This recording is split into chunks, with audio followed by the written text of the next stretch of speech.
examples of AC circuits in this chapter. We connect a resistor to an AC power supply. The voltage of this AC power supply is given by a maximal voltage and a sine function.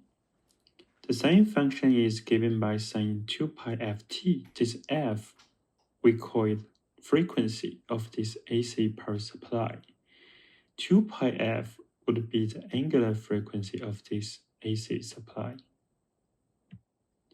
The current and the voltage of the resistor are in phase. They simultaneously reach their max value, their minimal value, and their zero value.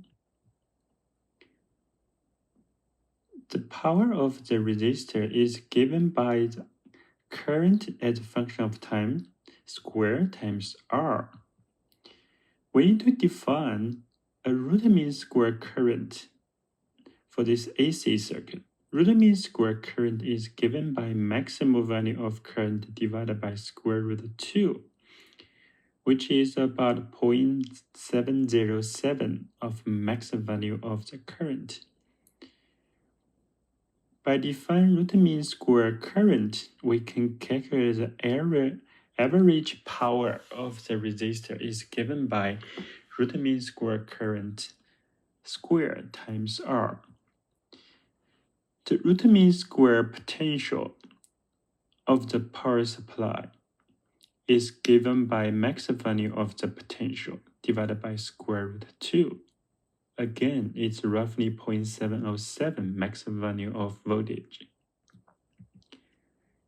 So we can recover the Ohm's law in terms of root mean square voltage and the root mean square current. V equals IR. This time for AC circuit, we need to use root mean square voltage and root mean square current. The maximal voltage for the resistor equals to maximal value of current times R. If we connect a capacitor to a AC power supply,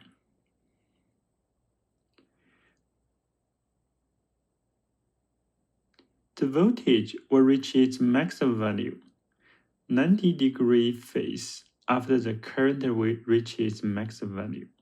So the voltage next the current.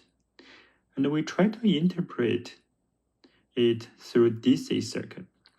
Look at the DC circuit we have. Suppose we have at t equal 0 second, we close the switch. So at t equals 0, there's no charge on capacitor yet. So the voltage on capacitor is 0. There would be maximal current going through the circuit. After maximal voltage of the capacitor is reached, there would be no current going through the circuit.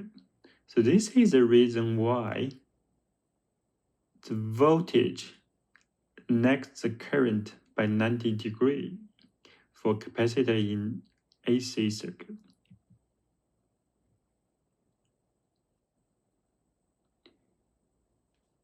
The capacitor would have a capacitive reactance put in AC circuit. It will be computed as 1 over omega C. Omega is 2 pi f. F is the frequency of the power supply. Omega is angular frequency of the power supply. When inductor is put into AC circuit, it would have an inductive reactance calculated as omega L. Omega is 2 pi f again. F is frequency of the power supply. The voltage across an inductor leads the current by 90 degrees, which means the voltage reaches its maximum value 90 degrees before the current reaches its maximum value. Now let's study an AC circuit with a resistor, an inductor, and a capacitor in series. The current going through this circuit would be given by a sine function. The max value, we call it amplitude of the current, is given by I max. The sine function as a function of t would be sine 2 pi ft.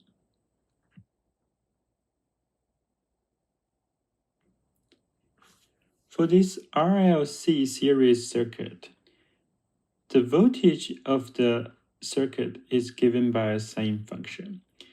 The current is also given by a sine function. But notice there is a phase difference between voltage and current for this circuit. The difference is phi. And this phi is given by the equation tangent phi equals XL, which is inductive reactance, subtract XC, which is capacitive reactance, divided by R. So those three quantity XL, XC, and R together decide what will be the phase difference between voltage and the current in the circuit. We can also define a quantity which is called impedance. It really can be interpreted as effective resistance of those RLC in series for this for this AC power supply, and Ohm's law recovered in the form of I max times impedance equals the maximum voltage. This table summarizes what we have just discussed. There is an interesting situation for RLC series connection. The root mean square current is given by root mean square potential divided by Z. So if Z reaches minimal value, I root mean square current would reach its maximal value. How can we have a minimal value of Z? By observing this equation, we find that the minimal value of Z is R when XL equals XC.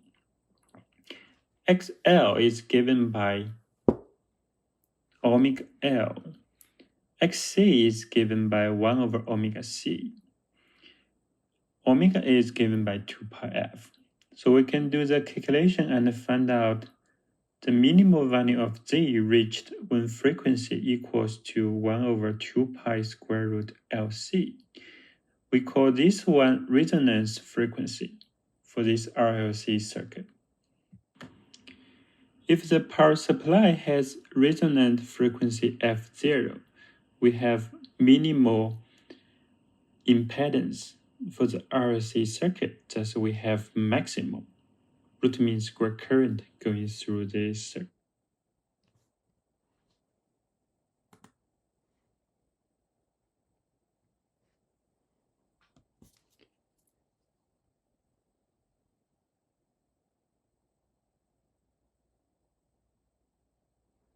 So this is a demonstration how we can reach resonance in the RLC circuit.